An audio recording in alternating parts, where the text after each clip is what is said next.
Ini agak aneh ya, yang sering ngomongin LFP itu tim sesnya, tapi cawapresnya nggak paham LFP itu apa. Kan aneh. Sering bicara LFP, lithium ferrofosfat. Tesla nggak pakai nikel. Saya nggak tahu ya, Pak Tom Lembong dan tim sesnya sering nggak diskusi dengan cawapresnya. Masa cawapresnya nggak paham? Aneh loh. Siapakah Tomas Lembong yang disebutkan oleh Gibran saat debat cawapres kemarin? Yuk, mari kita bahas. Kembali lagi di Konoha News, berita tentang rakyat Konoha dan pejabat Konoha. Sebelum kita mulai, pastikan kalian like, follow, dan subscribe channel ini supaya kalian bisa mendapatkan video-video viral dan menarik lainnya. Lagi viral guys, kemarin setelah debat cawapres, Gibran menyebutkan bahwa Tomas Lembong memberikan contekan kepada imin. Nah, dilansir dari Wikipedia, nama beliau adalah Tomas Lembong, M.A.U.D gelarnya, dari Harvard mungkin. Nah, lebih dikenal dengan nama Tom Lembong. Dia adalah seorang politikus Indonesia sejak 27 Juli 2016 hingga 23 Oktober 2019. Ia menjabat sebagai Kepala Badan Koordinasi Penanaman Modal saat itu. Ia sebelumnya juga menjabat sebagai Menteri Perdagangan Indonesia dari 12 Agustus 2015 hingga 27 Juli 2016.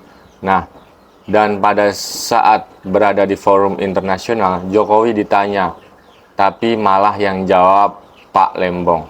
Berarti memang cerdas sekali ya Pak Tomas Lembong ini.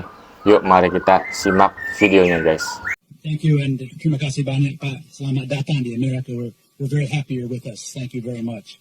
My question relates to infrastructure and public-private partnerships. In your talk, you mentioned the progress that you've been making over the past year. And one of the obstacles to that progress is lack of adequate financing. And one of the solutions is public-private partnerships. These have been slow in forming. The previous government talked about them, but not many were forthcoming. Do you have any advice as to how the private sector, both domestic in Indonesia and internationally, particularly America, can play a more constructive role in Indonesia's infrastructure program? And what are some of the reasons that it's been slow? Do you still believe in public-private partnerships? Thank you very much. Thank you. I want to test my minister. Please answer the question. Tom.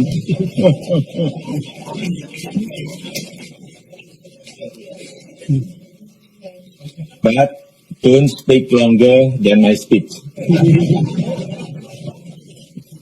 Thank you, Mr. President, Mr. Talbot, Congressman Sherman, ladies and gentlemen. So, Jim, I think the answer is very much that we absolutely believe in public-private partnership. I think, as the President pointed out, it's only been 1 year. And as many of you know, it's been a very busy year, very eventful, admittedly, sometimes a bit bumpy, but absolutely. I myself, as a trade minister, and I should explain a little bit, in our country, my trade ministry is kind of like a combination of what in the U.S. would be Commerce Department and USTR. So I should cover a lot of domestic commerce. And as such, I travel around the country quite a lot to kind of visit regional markets, village markets, and so on, looking at the domestic commerce. And a lot of times I'm surprised, I run into a reservoir that's under construction, or I run into a power plant, like even a micro one. And the point I'm getting to is basically that I was personally quite surprised, pleasantly surprised by the progress being made on the infrastructure program. It's probably something that we're not conveying much or sufficiently, but really I was quite surprised. I think the reservoirs in particular, there's 16 under construction right now. 65 in total in President Jokowi's program, and just one got switched on a couple of weeks ago in Jatigede is going to irrigate 90,000 hectares of rice paddy. As many of you might be aware, without irrigation, rice paddy can only be harvested once a year.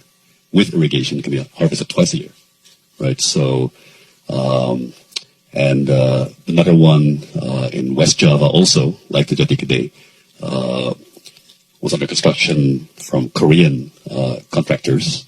And I saw on the billboard, it's actually a PPP, seems like, between the government of Indonesia and the Korea Exim Bank. So if Congressman Sherman has some positive news about the reactivation of the U.S. Exim Bank, to me that's very exciting news. And also you explain about the power plant in Batang. This is also Yes. PPP. That's right. So indeed, oh, tough. Without running over my time limit. But yes, so Batang Power Station is a PPP. It's designed to be the largest coal-fired power station in Southeast Asia once it's completed. And some of the principals are actually here with us. So perhaps after the event you can discuss with them. But again, it was a project that was stuck for many, many years. And once again, President Jokowi's specialty, you know, things which people say are impossible, like he just gets in there, hands-on, into the field, and lo and behold, it can be done. So, and that's a huge PPP actually. I think it's more than $3 or $4 billion. But as the president always says, these things take time. They take a process. But personally, you know, many of you know I come from a finance background, so I'm very much a numbers guy. Okay. And the way I look at the program is it goes from 2 to 4, 4 to 8, 8 to 16, 16 to 32, 30 to 64. So these things tend to be slow to gain momentum, but once they do, you know, the snowballing, the magic of compounding can be quite stunning. So there's certainly some. Setelah kita amatin, memang ini Pak Tomas Lembong nggak kaleng-kaleng ya. Orang yang cerdas luar biasa, lulusan Harvard University. Dalam beberapa wawancara beliau menyampaikan klarifikasi dan terima kasih atas kerinduan Mas Gibran akan sosok Tomas Lembong. Nih videonya guys. Sangat mengapresiasi apa ucapan Mas Gibran yang berkali-kali ya menyebut nama saya. Ya tentunya selama 7 tahun saya membuat contekan dan menulis pidato dan menteri bicara bagi ayahnya Pak Presiden. Ya, dan saya bisa mendeteksi apa sebuah rasa rindu mungkin ya bahwa saya tidak lagi di situ untuk memberikan apa masukan-masukan yang berkualitas. Ya, tapi sekarang yang menerima manfaat daripada masukan saya adalah Pak Anies dan Pak Mohaimin. Nah, kalau menurut kalian gimana guys? Tomas Lembong sudah cocok kan jadi presiden? Karena beliaulah yang buat catatan untuk wawancara presiden. Buat kalian yang pilih 01, share video ini sebanyak-banyaknya. Buat kalian yang pilih 02, komen di bawah ini. Buat kalian yang pilih 03, like video ini ya guys ya.